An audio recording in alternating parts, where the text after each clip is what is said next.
Selamat sore semuanya. Pada kesempatan ini kita akan berbicara mengenai politik identitas. Jadi apa sih itu politik identitas? Ya, politik suatu pandangan, sikap dan usaha untuk memenangkan kekuasaan dengan menggunakan eh, unsur agama, suku, bangsa, ya seperti itu. Dan posisinya adalah yang lebih mengental adalah suatu pemenangan politik dengan menggunakan unsur agama. Dan tentu saja karena yang diusungnya adalah karena mengenai agama, maka ditumpangi oleh mereka yang memiliki kepentingan untuk memecah belah persatuan. Itu aja sih kenapa politik identitas itu dianggap sesuatu yang mengancam.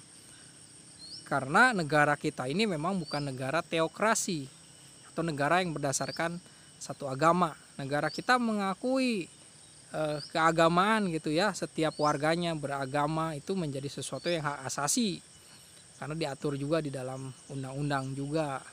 Tapi ketika pemenangan kontestasi di dalam perpolitikan, misalnya pilkada, pilpres, dengan menggunakan isu agama untuk menekan kandidat yang lain, maka ini adalah memainkan isu politik identitas.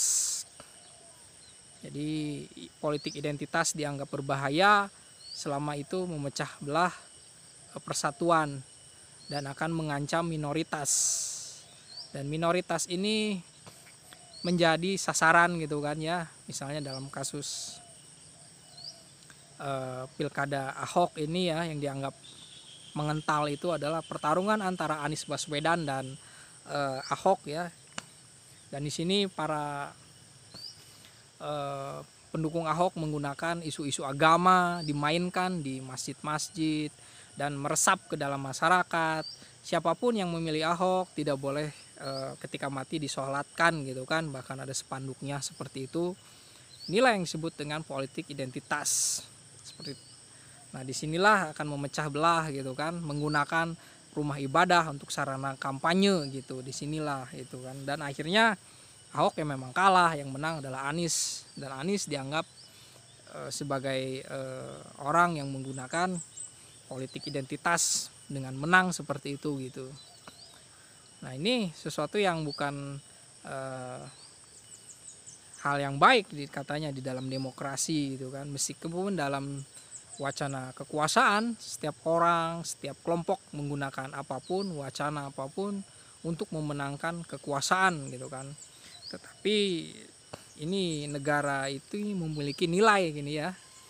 Ya, dalam politik Machiavelli itu ya boleh saja seseorang menggunakan apapun untuk mendapatkan kekuasaan, mempertahankan kekuasaan, atau memelihara kelompok tertentu radikal demi untuk pendukungnya gitu kan. Itu sebagai sesuatu yang biasa saja gitu. Tapi kita hidup di dalam alam demokrasi di mana masyarakatnya juga ya terdidik juga lah. Mereka mempunyai kehendak tersendiri, mereka bisa mengkritisi sendiri gitu kan. Jadi tidak sedangkal itu juga gitu. Kita memilih seseorang itu karena pilihan agama, karena kita memilih seseorang itu karena satu suku, ya tidak juga seperti itu. Tapi istilahnya adalah meritokrasi, orang memilih karena ya kapabilitas gitu kan, pantas orang itu dipilih dari yang terjelek, yang terbaik dari yang terjelek gitu ya. Itu mungkin harus dipilih dalam demokrasi itu. Tetapi yang lebih berbahaya itu harus ditunda dulu untuk dipilih, mungkin seperti itu ya. Karena ya itu akan bisa membuat stabilitas masyarakat soal keamanan, berbudaya ini akan terganggu mungkin ya, akan banyak penolakan. Itu kan tidak senang juga kita. Jangankan untuk mensejahterakan masyarakat, ini malah sibuk dengan konflik sosial, apalagi urusannya mengarah kepada sara gitu kan. Itu yang disebut dengan berbahayanya politik identitas. Dan seseorang itu dikatakanlah bapak politik identitas itu ya Mungkin karena pendukungnya banyak yang menggunakan praktek pemenangan agama, etnisitas untuk memenangkan suatu pertarungan gitu.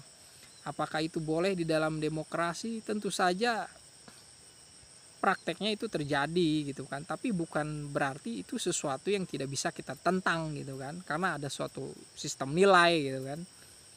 Ya gimana lagi ya, pertentangan antara realitas dan nilai itu harus selalu ada, suatu idealisme gitu kan, milih yang orang yang terbaik lah, minimal yang bisa kerja gitu kan. Kalau hanya sekedar retorika gitu ya, buat apa kita memilih gitu.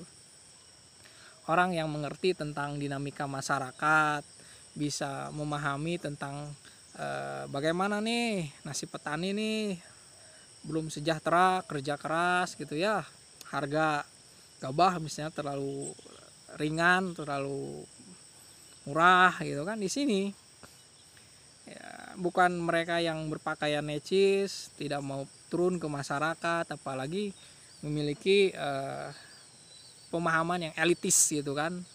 Nah ini nggak tahu permasalahan nih kalau seperti ini.